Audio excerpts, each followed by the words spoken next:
This episode covers Wednesday, May 22nd, 2024. Day 42 of the Grand Detour. Today's meandering took me 185 miles, from the desert stillness of Joshua Tree National Park to the alpine lakes and ridgelines of the San Bernardino Mountains. I rode back to Lucerne Valley, climbed the mountain up to Big Bear Lake, rode along the rim of the World Scenic Byway, visited Lake Arrowhead, and down into Cajon Junction. It was a day of contrasts, and it had me thinking about connections. I entered the Joshua Tree National Park early. So early, in fact, that the entry booth wasn't staffed yet. A sign reminded visitors to pay on the way out, and the park road was quiet, open, and full of morning light. With U2's Joshua Tree album playing in my helmet, the ride through the Mojave Desert was cinematic.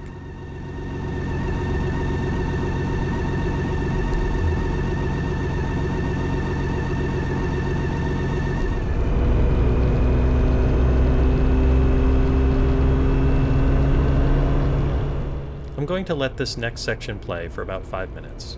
Just enjoy the stillness, the sun coming over the mountain, and the desert floor coming to life in that early light.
My first stop was at the Cholla Cactus Garden, where the tightly clustered cacti seemed to glow gold in the morning sun.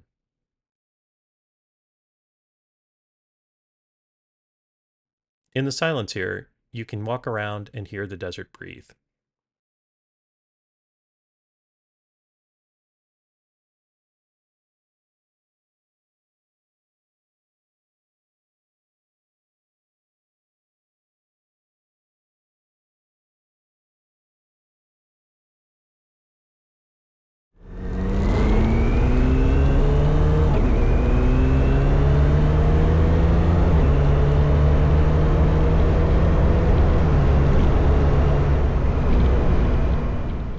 Next up was Skull Rock, a strange formation shaped by centuries of wind and rain.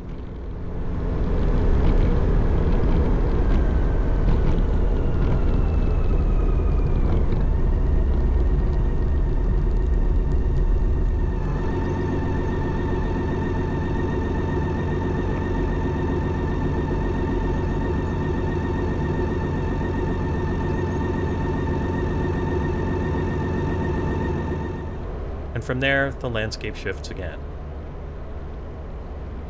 I rode through the section of park filled with thousands of Joshua trees, twisted, reaching, frozen in motion.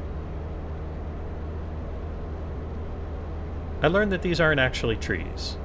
They're a type of yucca plant, part of the agave family, and they only grow here in the Mojave Desert, and they can live for hundreds of years. Mormon settlers thought they resembled the prophet Joshua, with arms outstretched, pointing westward.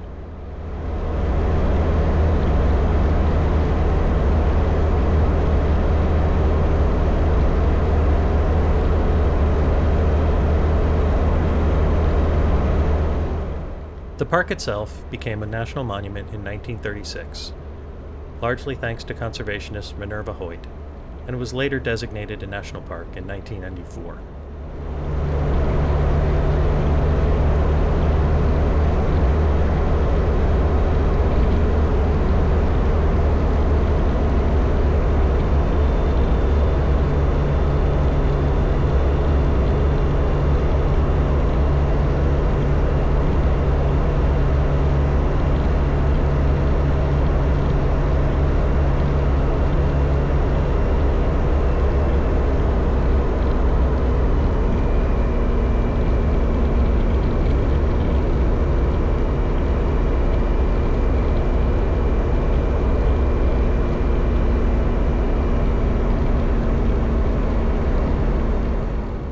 A bit further along, I passed Intersection Rock, a favorite spot for climbers.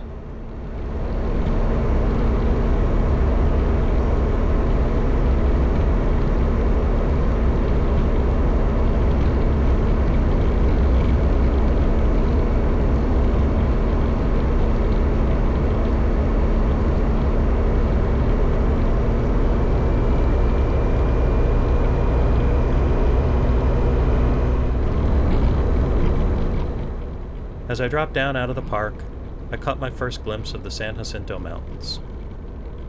When I was planning this day, I considered a longer loop around the San Jacinto Range, via Route 74 and 243. But it would have added several hours and a couple hundred miles to the day. And I was already feeling the pull of the Pacific Ocean. So I decided to save those roads for another time.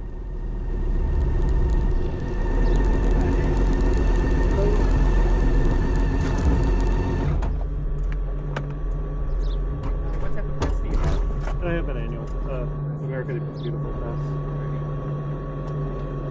Thank you so much. Have a great day. All right, thank you. Still, seeing those mountains reminded me of Peter Gabriel's San Jacinto, one of my favorite songs. I queued it up as I rode toward Lucerne Valley and Big Bear Lake. The song tells the story of a young man's spiritual rite of passage, layered with references to American consumerism displacing native identity. Geronimo's Disco, Sittin' Bull Steakhouse. Riding that stretch of road listening to the song, it really hits hard.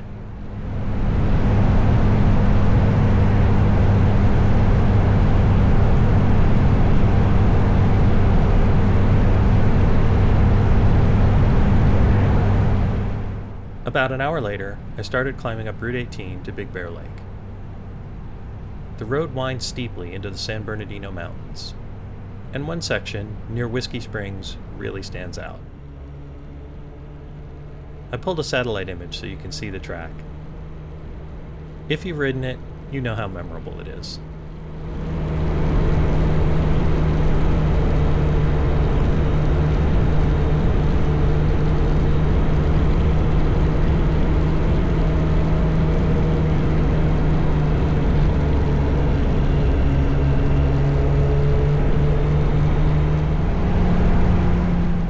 I followed the north side of Big Bear Lake through the town of Fawn Skin and into Boulder Bay, where I stopped for lunch at Blanca and Pierre's.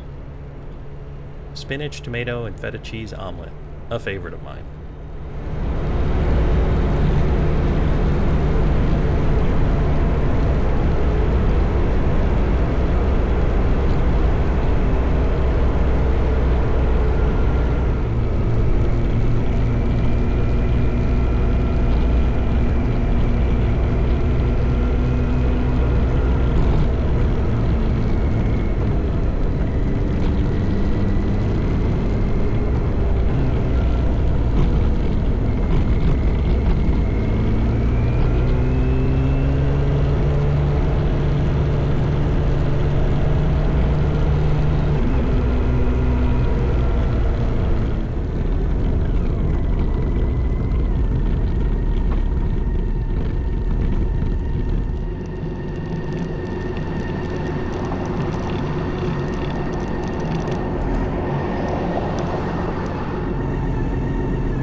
After lunch, I picked up the rim of the World Scenic Byway.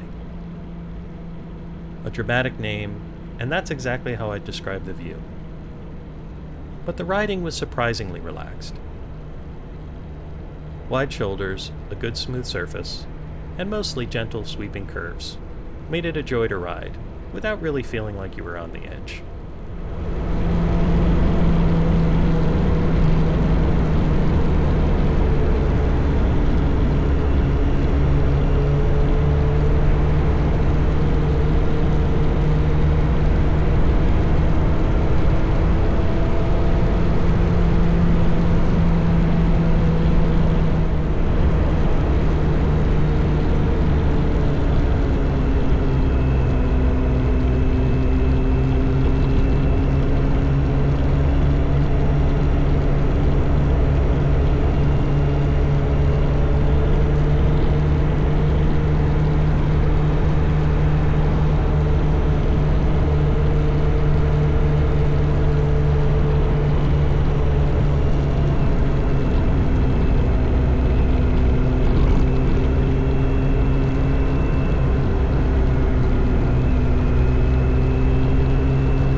I rode through Arrow Bear Lake, Running Springs, and past Sky Park at Santa's Village, a quirky alpine theme park from the 1950s that's been restored and reopened.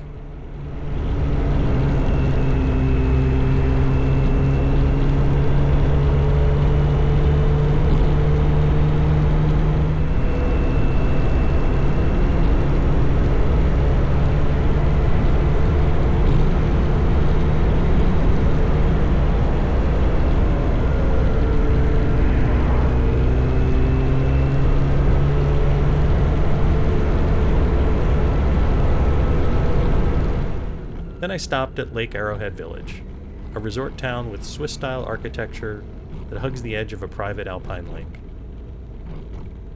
I grabbed a coffee, stretched my legs, and walked around for a bit before heading back out.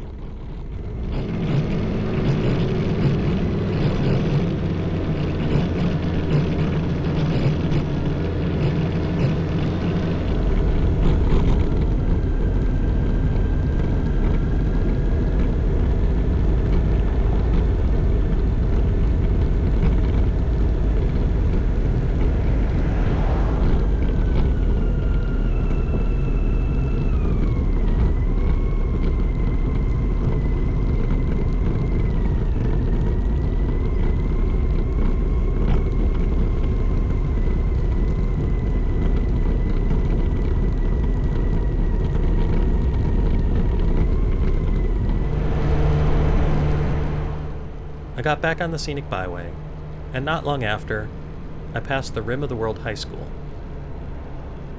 As I was making this video, I couldn't help but think about how many people I've met on this trip, who have roots in the places I've passed through. Later in my journey, I'd meet a young man in Florence, Oregon, who graduated from that very high school I just passed. One of many unexpected connections this trip has given me. There was the father I met at breakfast in Nashville. He and his daughter were running the St. Jude Rock and Roll Marathon, and he was from Anacortes, Washington. He told me about Deception Pass and the Shrimp Shack, places I would visit weeks later. Or Doug, who I met in Denver. His sister's family runs the Whale Watch in Port Townsend, Washington, and I took a tour with them when I was there.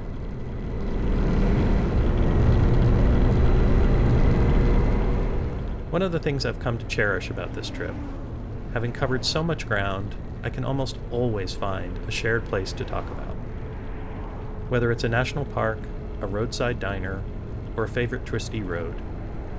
There's a real joy in being able to say, "Oh, I've been there, and I love that place too."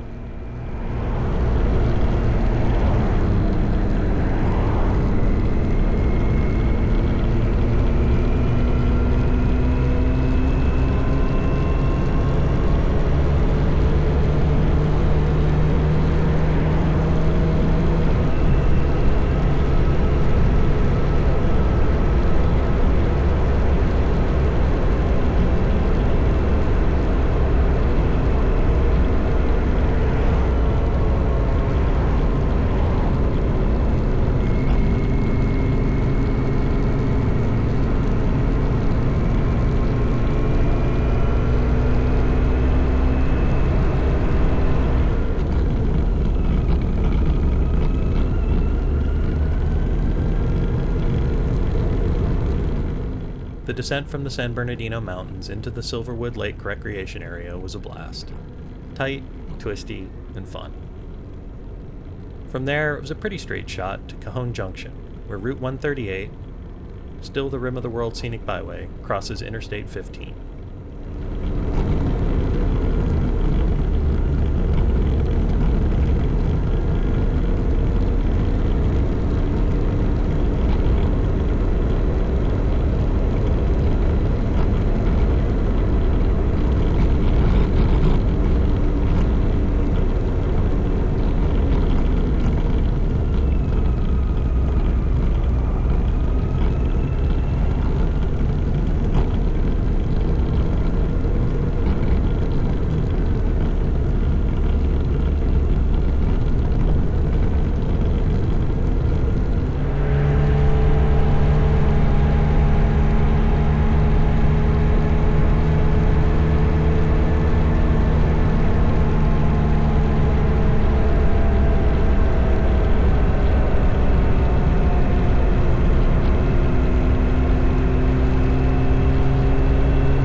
Stayed at the only hotel in town, which was mostly occupied by Pacific Crest Trail hikers.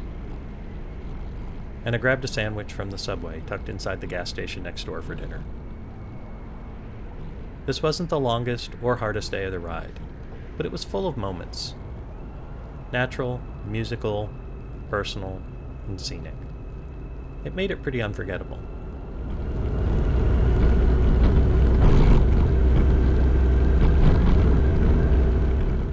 Tomorrow, I'll cross the Angeles National Forest, ride through LA to Santa Monica Pier, and dip my toes in the Pacific Ocean. Thanks for watching. Until the next ride, be safe, be curious, and keep meandering.